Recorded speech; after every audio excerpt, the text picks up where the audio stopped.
Do you like crop dusters? Do you like gyrocopters with machine guns? Well, the Kamov A-7 is all you need.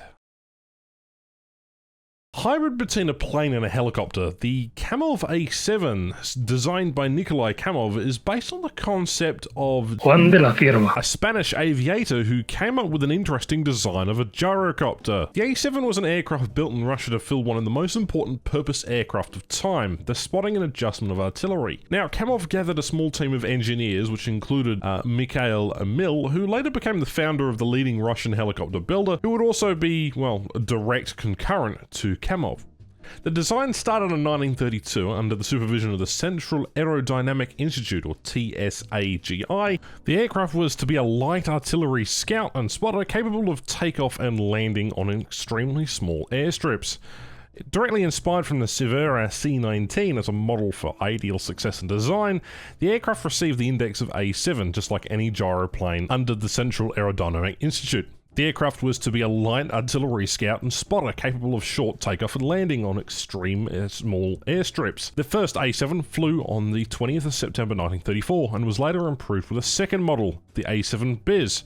Initially advertised as an agricultural crop duster, the gyroplane turned out to be the most successful gyro built by the Aerodynamic Institute and was the first armed gyroplane in the world. Compared to any other gyroplane of its time, the A-7 was rather large and heavy, but it did perform as good as any other. On October 27, 1939, an agreement was signed between the People's Commissariat of the Aviation Industry and Plant Number 156 NKAP. A series of 5 aircraft were received at the designation A-7 3-A and saw a short military service even in combat missions. The A-7 was originally designed as a formidably armed vehicle, which is why it was so large and heavy.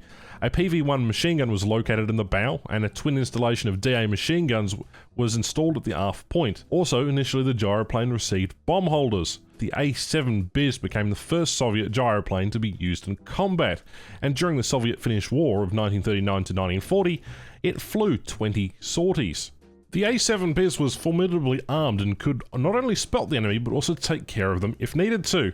The A-7 Biz was incorporated into Russian service as well as the A-7 and the A-7 3A, but the Biz shown good visibility and good stability in various flight modes, but there was a high chance of engine shaking observed, and the A-7 Biz was equipped with a 13 SK3 radio station.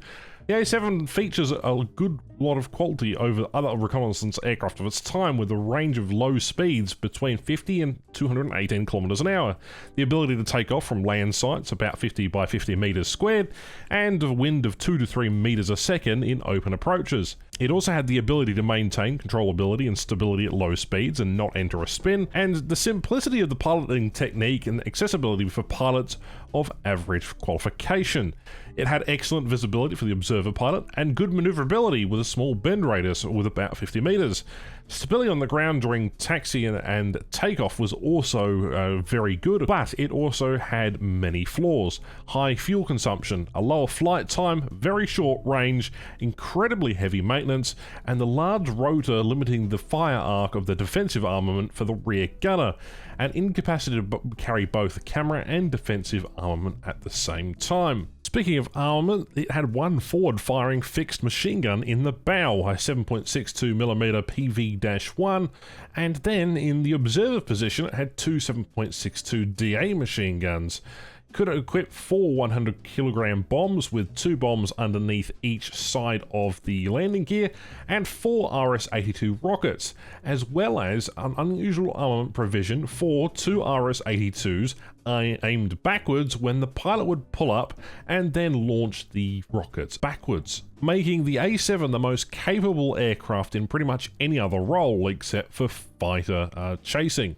Powered by a 473 horsepower M22 engine, the aircraft is incredibly slow. The air-cooled 9-cylinder radial M22 engine was most famous for its use in I-15 fighters, but it was prone to overheating. With a top speed of 210 kilometers an hour and a minimum speed of 46, the A-7's technical description is considered to be a fabric-covered 3-part fuselage construction made out of wood braced with wings in a low-wing arrangement.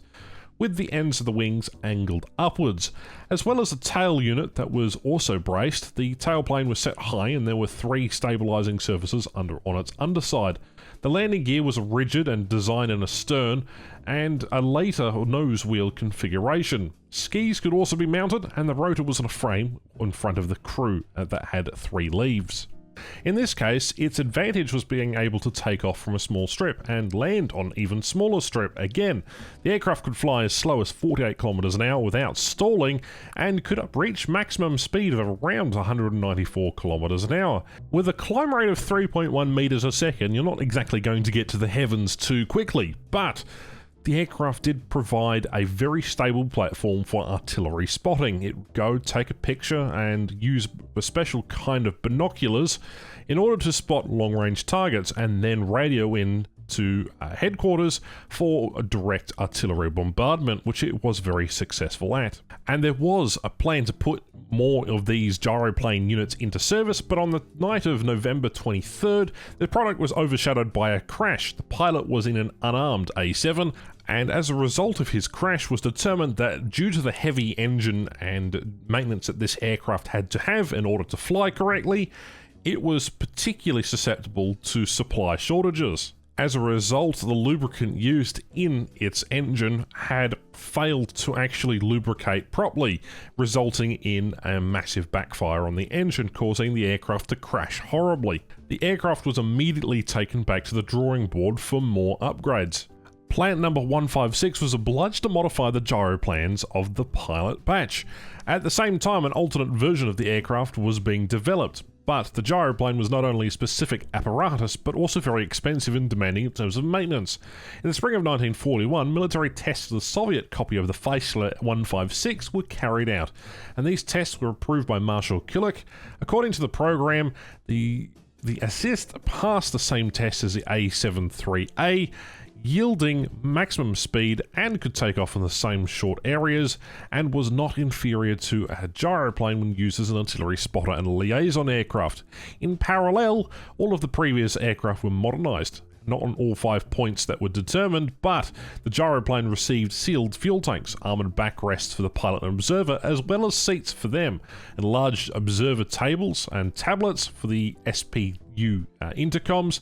Photo installations were made retractable, and taken together these changes had significantly increased the efficiency and survivability of the vehicles. Unfortunately, the bomb rack was to be removed altogether, and the A-7 was under the command of the artillery and not the aviation, which means they were flying without an escort. This report also was to begin questioning the design of the aircraft, pointing out such other flaws as a weak radio, lack of lighting in the cockpit, a bad compass, which also made the plane often lost on the way to a target, and all the problems that would rather be simple to solve. In correspondence, it is suggested that the aircrafts were actually lost in a serious battle.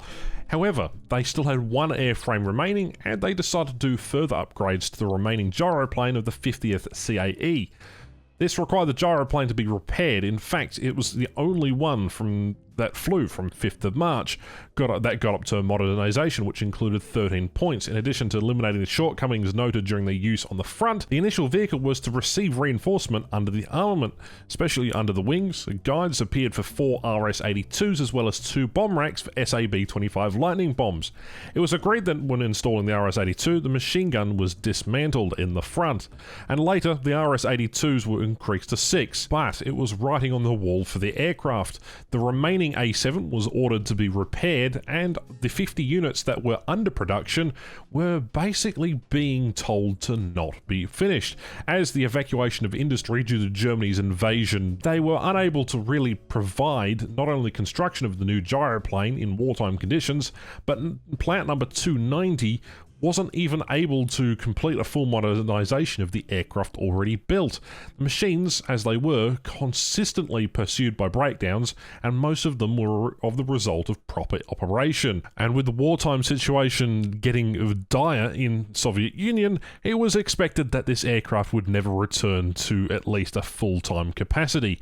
As a result, it was left as a prototype aircraft. Subscribe for more.